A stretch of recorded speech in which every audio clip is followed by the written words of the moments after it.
I want you to picture something. You're in a place where the air is thick with heat, with tension. It smells like dust and maybe, spices. This is Al-Bataniya, Cairo, in the early 1980s. And this place, Al-Bataniya, it wasn't so a neighborhood. It was, in itself, a kind of defense mechanism. A defense mechanism? How so? Well, it's a labyrinth. It grew that way over centuries, a completely organic maze of these narrow, winding alleys.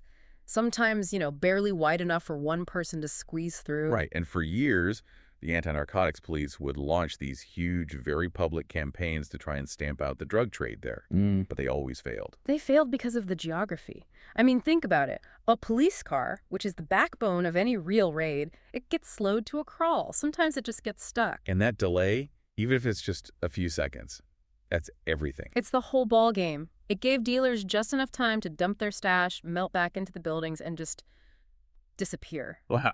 The police were fighting the terrain itself, and the terrain was winning every single time. They were only ever catching the small fish. Exactly. But in the middle of all this chaos, a new kind of power was about to rise. And it wasn't from some established criminal. It was a woman. And this is our deep dive today. The story of Nabiya Abdel Tawab, who the underworld would come to know by a much more imposing title, Al-Mu'allima Manna'a, the Empress. Yeah, and what makes her story so compelling is that she didn't choose this life. It was sort of an accident, really. It was born out of tragedy. Okay, let's unpack this. How does an ordinary woman selling vegetables on a street corner become powerful enough to dictate international drug prices? Well, her early life was surprisingly normal. Her father, Abdel Tawab, he was a small-time dealer, yes, but very minor, well-liked, but not a big shot. And Nabawiya herself. She was kept far away from it. She was smart, beautiful, and she married a printer. They had 4 children. By local standards, it was a totally normal life in a very abnormal place. Until the bottom just drops out. Completely. A double tragedy. Her husband dies suddenly from a severe illness.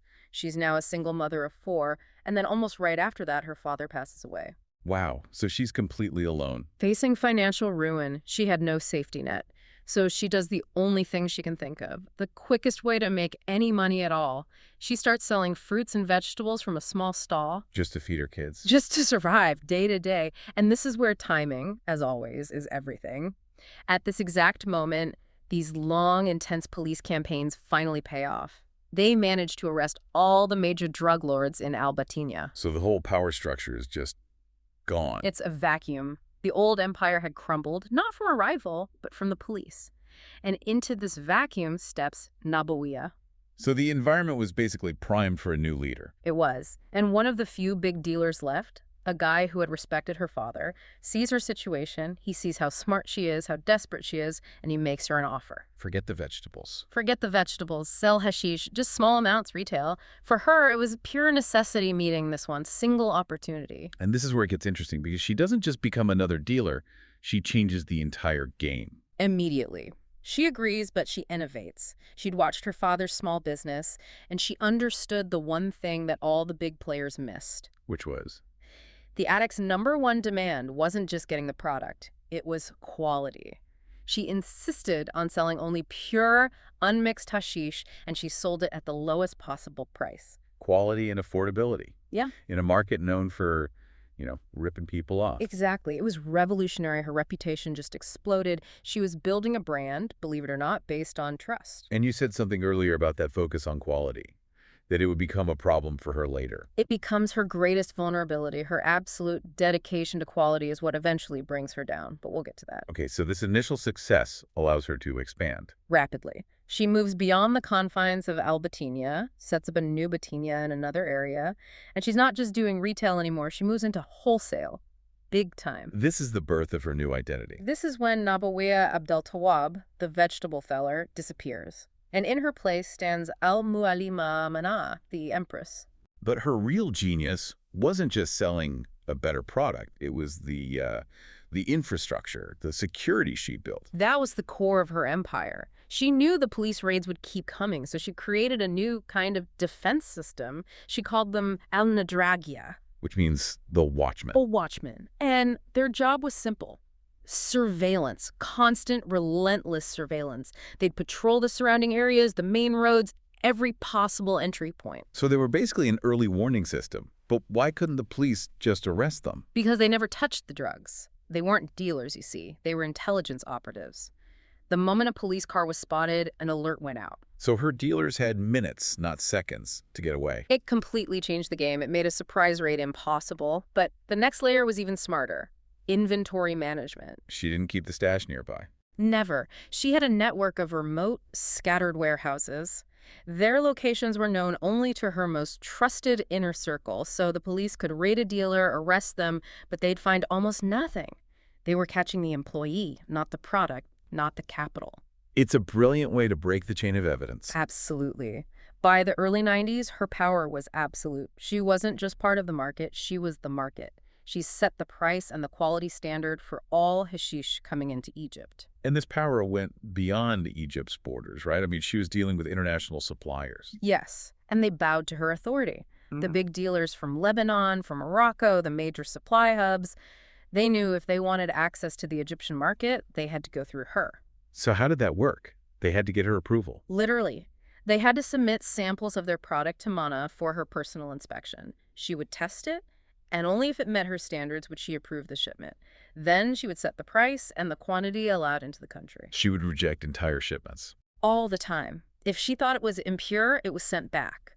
She was the final word on quality control for an entire nation's illicit drug trade. It's just, the sheer audacity is incredible. And you can see why law enforcement was so frustrated. Oh, they were pulling their hair out. And her confidence was just off the charts. There's a famous story where she directly challenged a senior anti-narcotics officer.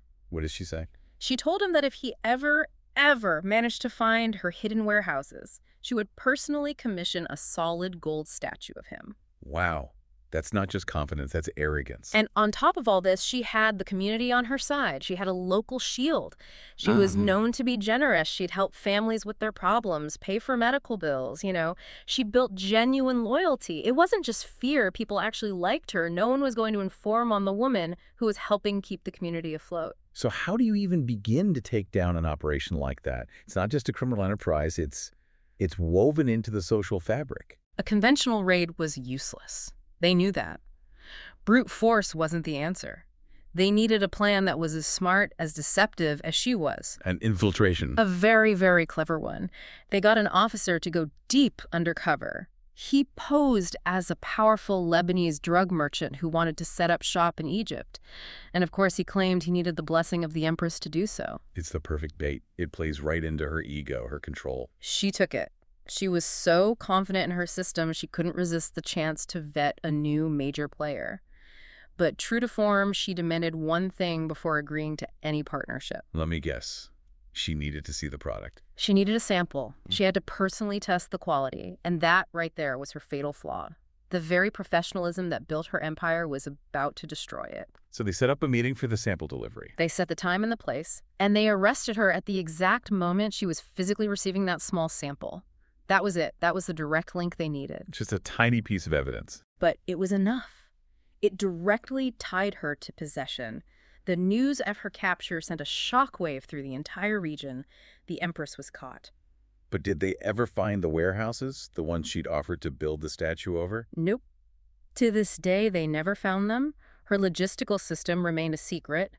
But because they only caught her with that small sample, her sentence was lighter than you'd expect. Only 10 years. 10 years. And even in prison, her intelligence, her charisma, it shone through. She quickly became a respected figure among the inmates. She had encounters with a few celebrities in there, didn't she? She did. The artist Magda El-Khatib was being bullied by other prisoners. Manna'a just declared El-Khatib was under her protection, and it stopped. Instantly. And Fifi Abdu, the dancer and actress. Right. Abdu was filming a movie scene at the prison, met Manna'a, and was completely charmed by her. They became close friends. It just shows her power was personal, not just criminal. But something else happened in prison. A real change. A total transformation. She had a lot of time to think, and she came to a realization. She decided to genuinely repent, to leave the drug trade behind for good. Do you think it was a real change of heart? Or just another strategic move? I think it was real because it fits her pattern. It was the ultimate strategic conclusion. She realized that no matter how smart you are, no matter how perfect your system is, if you're in the criminal world, the end game is always prison. So choosing to repent was just the smartest move left on the board. It was her final and most intelligent, strategic decision. She applied her intellect to choosing a new path. And when she was released, the locals welcomed her back. With huge celebrations, they remembered her generosity. The Empress was home, but she wasn't the Empress anymore. So when you look back at her whole story, what does it tell you? We followed this journey from a vegetable seller to this unchallenged crime lord. It shows that intelligence, raw intellect, is just a tool. It has no morality. It can be used to build an impenetrable criminal empire, or it can be used to tear it all down and choose something different. A really fascinating deep dive. And here's a final thought for you. Manna's empire wasn't brought down by a bigger gang or a more violent police raid. It was brought down by her own high standards. Her obsession with quality control was the one vulnerability they could exploit to finally catch her. Her greatest strength was also her greatest weakness.